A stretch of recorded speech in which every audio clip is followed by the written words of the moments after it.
Assalamualaikum warahmatullahi wabarakatuh.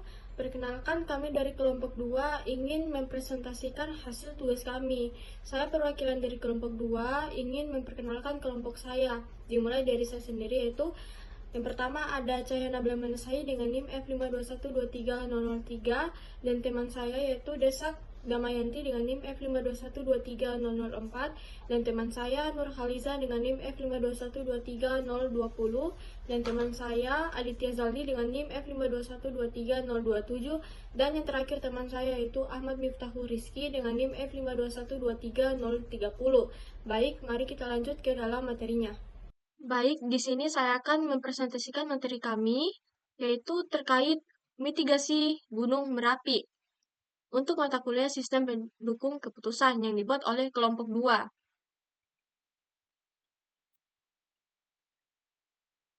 Baik, lanjut di sini ada anggota kelompok 2 yang telah saya sebutkan di awal.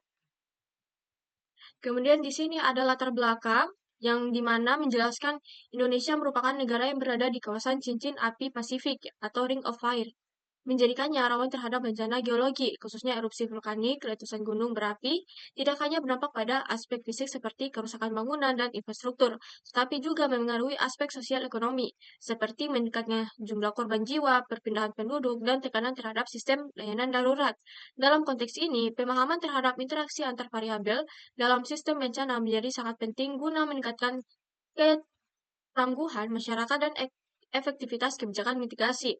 Pendekatan sistem pendekatan sistem dinamis seperti yang difasilitasi oleh model Vensim memungkinkan analisis terhadap hubungan sebab akibat yang kompleks dan non-linear antar variabel. Dengan pemodelan ini dapat dilakukan simulasi skenario untuk mengevaluasi efektivitas kebijakan seperti penambahan sistem peringatan dini atau EWS, penguatan jalur evakuasi, serta pelaksanaan kebijakan zonasi dan relokasi. Oleh karena itu, kajian ini menjadi krusial dalam mendukung perencanaan penanggulangan bencana yang berbasis data dan berkelanjutan. Baik, selanjutnya, di sini ada studi kasus, kenapa harus memakai tema gunung berapi. Nah, studi ini memodelkan dampak erupsi gunung berapi terhadap jumlah penduduk terdampak dan korban jiwa.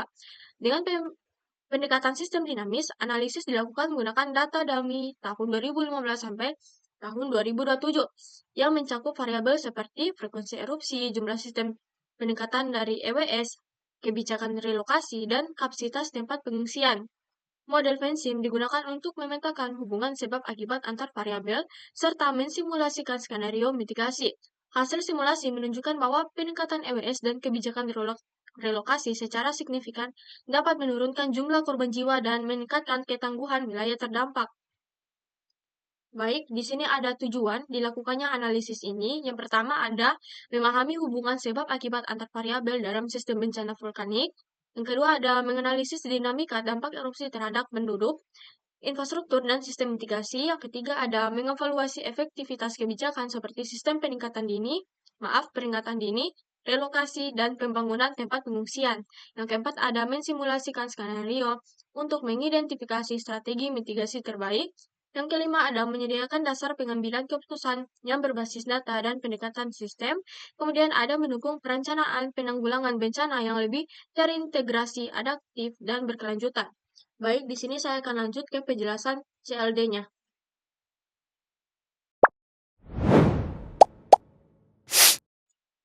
Nah, baik teman-teman, di sini saya akan menjelaskan terkait CLD-nya. Nah, di sini teman-teman bisa lihat ada tampilan CLD yang akan saya jelaskan dimulai dari probabilitas erupsi. Nah, yang pertama itu probabilitas erupsi berpengaruh positif terhadap frekuensi erupsi, yang artinya semakin besar kemungkinan gunung meletus, maka semakin sering terjadi erupsi. Kemudian di sini ada frekuensi erupsi berpengaruh positif terhadap penduduk terdampak, yang dimana semakin sering terjadi erupsi, maka semakin banyak penduduk yang terdampak. Nah, kemudian di sini ada penduduk terdampak berpengaruh positif terhadap korban jiwa, yang dimana semakin banyak penduduk terdampak, maka potensi korban jiwa semakin meningkat. Nah, kemudian di sini ada korban jiwa berpengaruh negatif terhadap jumlah penduduk, yang berarti semakin banyak korban jiwa, maka jumlah penduduk berkurang. Nah, kemudian di sini ada jumlah penduduk berpengaruh positif terhadap penduduk terdampak, yang berarti semakin besar jumlah penduduk, maka semakin banyak potensi penduduk yang terdampak jika terjadi erupsi.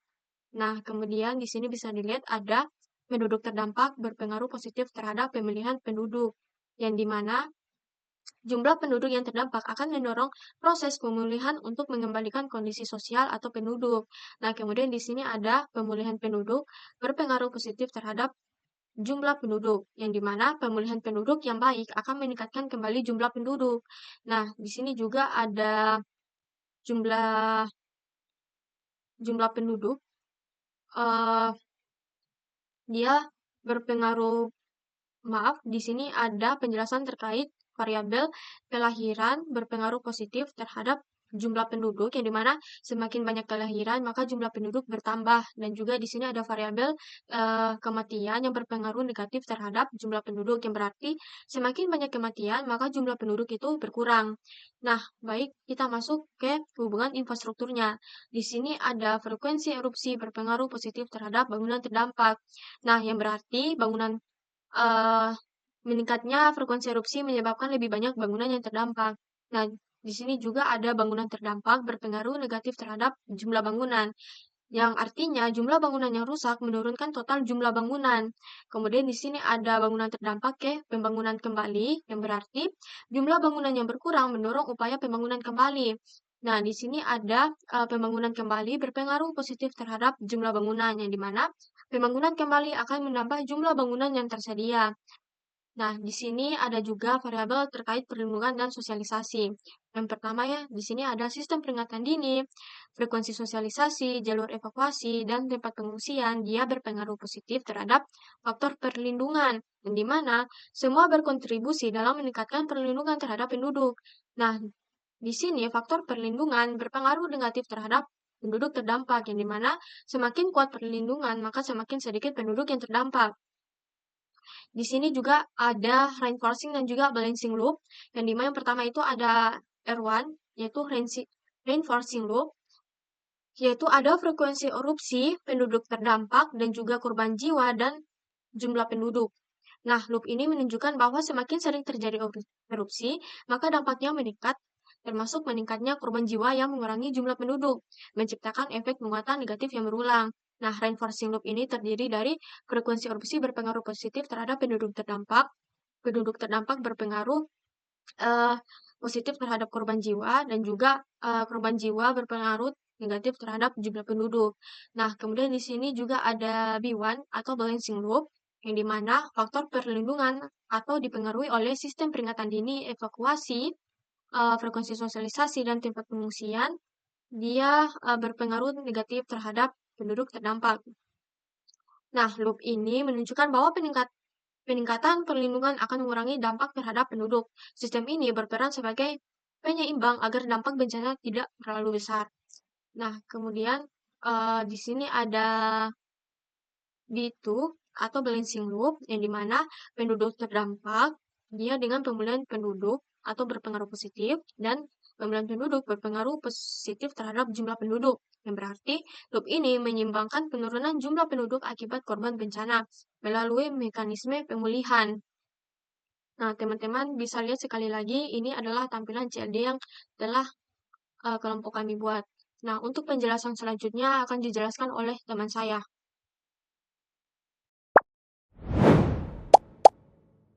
Bisa lihat di gambar ada terdapat tiga stroke flow yang digunakan.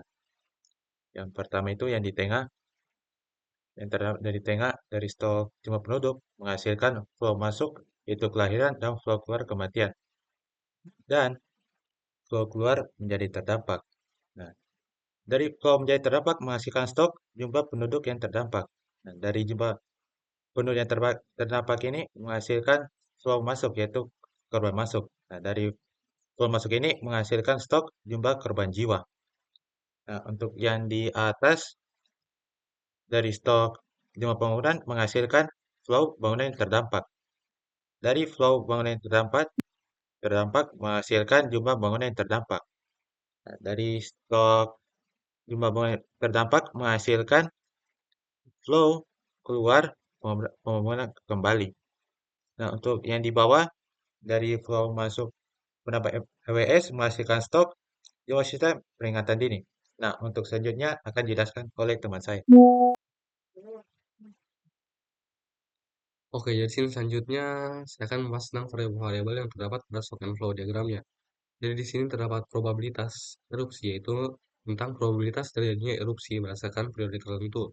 Selanjutnya data tentang frekuensi erupsi awal dan juga frekuensi erupsi yang sebelumnya, yang menyimpan data dari frekuensi erupsi yang terjadi sebelumnya. Jadi terdapat indikator erupsi yang untuk mendeteksi kapan terjadinya erupsi dan juga jumlah bangunan awal. Data tentang jumlah bangunan awal.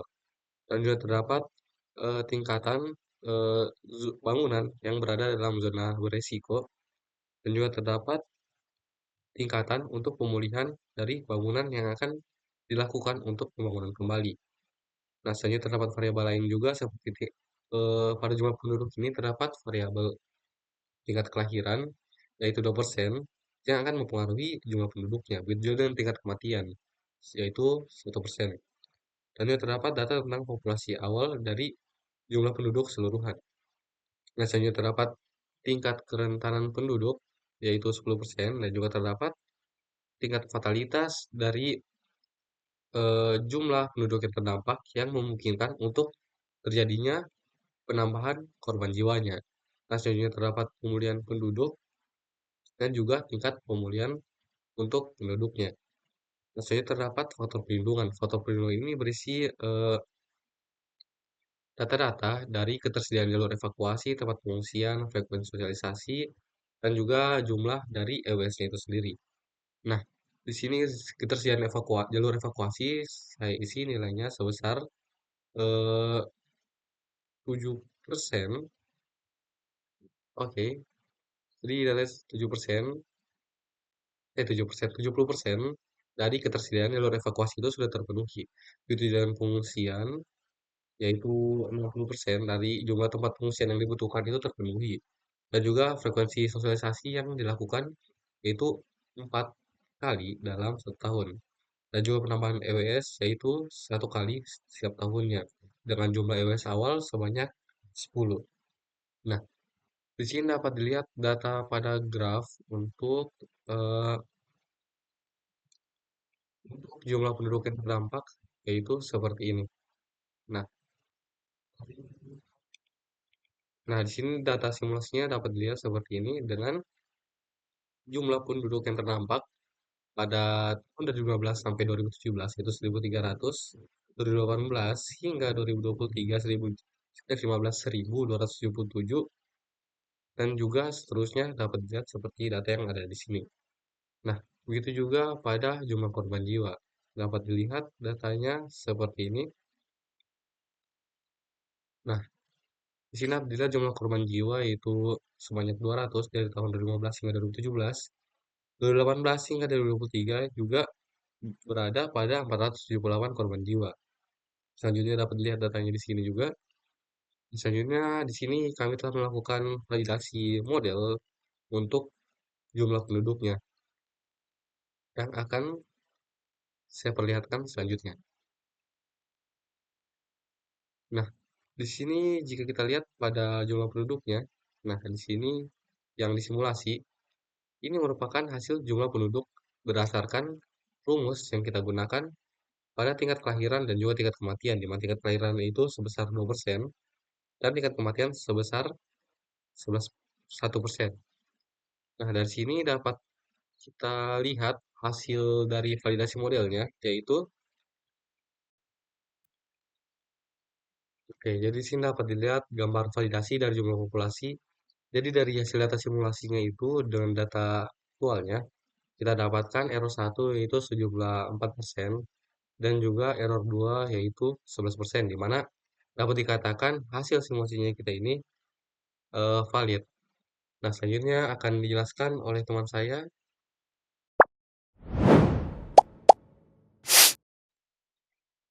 Baik, kita akan masuk ke bagian skenario. Nah, di sini kita akan menganalisis 4 skenario untuk mengetahui jumlah penduduk terdampak dengan jumlah korban jiwa. Sekarang kita mau masuk ke skenario pertama untuk menganalisis jumlah penduduk terdampak pada penambahan EWS. Nah, pada skenario pertama ini menggambarkan dampak dari penambahan atau penguatan EWS terhadap dua indikator utama, yaitu terhadap jumlah penduduk yang terdampak oleh bencana dan jumlah korban jiwa akibat bencana. Nah, data yang kita analisis ini dari rentan tahun 2015 hingga 2017. Di sini kita bisa mengetahui berapa banyak penduduk yang terdampak dan berapa banyak korban jiwa yang terjadi. Sekarang kita dapat lihat pada tabel ini tentang jumlah penduduk terdampak tentang skenario 1 dalam penambahan EWS. Dapat dilihat dari 2015 hingga 2017, belum ada perubahan yang signifikan, artinya belum ada implementasi EWS yang kuat. Nah, mulai dari tahun 2018, terlihat lonjakan menjadi 14.958 menunjukkan adanya implementasi awal EWS. Nah, lanjut pada tahun 2024 hingga 2027, terdapat kenaikan jumlah terdampak karena mungkin cangkupan wilayah atau populasi bertambah. Namun dengan EWS, dampaknya bisa dikelola sehingga korban jiwa tidak naik sebanding. Selanjutnya kita masuk ke stok jumlah korban jiwa pada skenario 1 penambahan EWS. Nah, dapat dilihat awalnya korban jiwa masih konstan, yaitu dari 2015 hingga 2017 masih 200 korban jiwa. Dilihat mulai dari 2018 terdapat jumlah eh, jumlah korban jiwa menjadi naik dan tidak dapat terkendalikan. Nah, dari 2024 hingga 2027 korban jiwa menjadi naik lagi dan tidak sebanding lurus dengan jumlah penduduk yang terdampak. Hal ini menunjukkan EWS berhasil menekan korban jiwa meskipun populasi terdampak bertambah.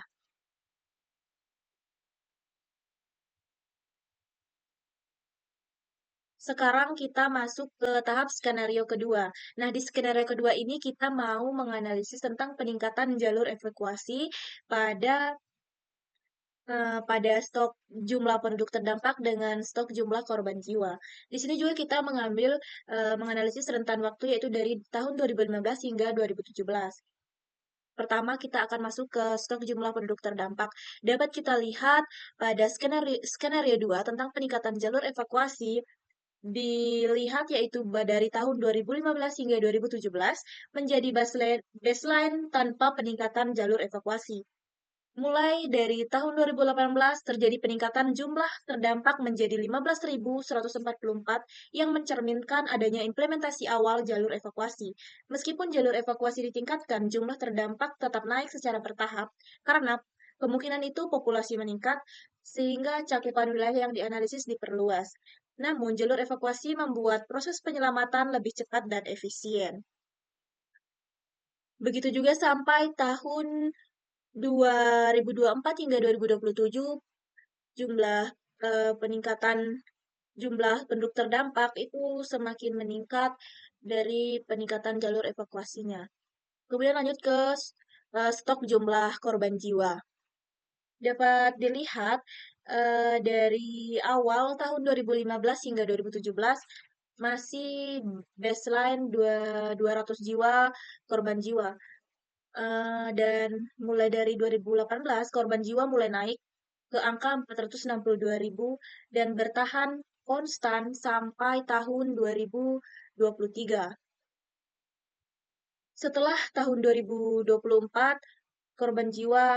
korban jiwa semakin naik, tapi masih ada kisaran yang bisa dikelola. Trennya tidak sebanding lurus dengan jumlah terdampak karena peningkatan jalur evakuasi mulai memberikan dampak.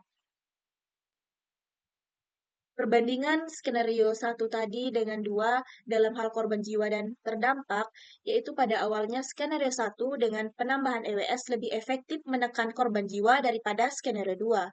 Namun, pada tahun 2027, korban jiwa di skenario 2 lebih kecil dibandingkan dengan skenario 1. Artinya efektivitas jalur evakuasi meningkat seiring waktu dan mulai mengimbangi manfaat EWS pada tahun-tahun akhir simulasi. Baik, skenario yang selanjutnya akan dijelaskan oleh teman saya. Nah, selanjutnya kita akan masuk ke skenario 3 yaitu peningkatan tempat pengungsian, di mana fokus utamanya itu di jumlah penduduk terdampak dan juga jumlah korban jiwa. Sedangkan tujuan dari skenario ini yaitu untuk mengurangi korban jiwa dan mengelola penduduk terdampak. Untuk menganalisis data ini, kami menggunakan rentang waktu sekitar tahun 2015 sampai 2027. Kita akan masuk ke jumlah penduduk terdampak, di mana skenario 3 ini pada tahun 2015 sampai 2017 itu merupakan baseline atau belum ada peningkatan pengungsian. Nah, pada tahun 2018 kapasitas tempat pengungsian mulai ditingkatkan dan juga jumlah terdampak naik seiring waktu seperti pada skenario lainnya karena populasi atau cakupan wilayah meningkat. Lalu tempat pengungsian tidak mencegah orang terdampak secara langsung, tetapi berperan dalam mengelola dampak lanjutan. Selanjutnya itu kita masuk ke jumlah korban jiwa, di mana di sini dapat kita lihat pada skenario 3 ini, angka korban jiwa tetap stabil dari tahun 2018 hingga 2023. Itu menandakan bahwa efek awal dari peningkatan tempat pengungsian mulai terasa. Namun, setelah tahun 2023, korban jiwa terus meningkat. Meskipun meningkat, tingkat kenaikannya masih relatif lebih rendah dibanding laju kenaikan jumlah terdampak. Artinya bahwa pengungsian memberi efek positif, tapi tidak seefisien sistem peringatan dini yaitu EWS. Nah, selanjutnya dari hasil ini semua perbandingan 1 dan 2, kita dapat lihat pada tahun 2027 skenario 3 itu menghasilkan jumlah korban yang paling rendah. Walaupun jumlah terdampak tidak paling maaf, walaupun jumlah terdampak tidak paling sedikit. Artinya peningkatan tempat pengungsian memberikan dampak kuat terhadap keselamatan jiwa khususnya pasca evakuasi. Oke, kita akan lanjut ke skenario 4, yaitu tentang peningkatan frekuensi sosialisasi dengan stok yang sama, yaitu jumlah penduduk terdampak dan juga jumlah korban jiwa. Nah, tujuan dari skenario 4 sendiri yaitu untuk menyimulasikan dampak dari peningkatan frekuensi sosialisasi kebencanaan kepada masyarakat. Nah, di sini kita juga masih menggunakan rentang waktu yaitu 2015 hingga 2027. Pertama, kita akan masuk ke jumlah penduduk terdampak. Di sini saya akan membuka tabelnya, di mana pada tahun 2015 sampai 2017 itu merupakan baseline, belum ada intervensi sosialisasi yang signifikan. Sedangkan pada tahun 2018 terjadi peningkatan penduduk terdampak menjadi yang seperti pada gambar ini, dan itu merupakan indikasi bahwa jumlah penduduk atau cakupan wilayah simulasi bertambah, dan angka terus meningkat setiap tahunnya. Dan itu memungkinkan bahwa terjadinya laju pertumbuhan penduduk alami. Selanjutnya, kita akan masuk ke jumlah korban jiwa. Di sini, saya akan membuka tabelnya, dan kita dapat melihat bahwa angka awalnya itu 200, dan itu merupakan baseline sebelum sosialisasi efektif dilakukan.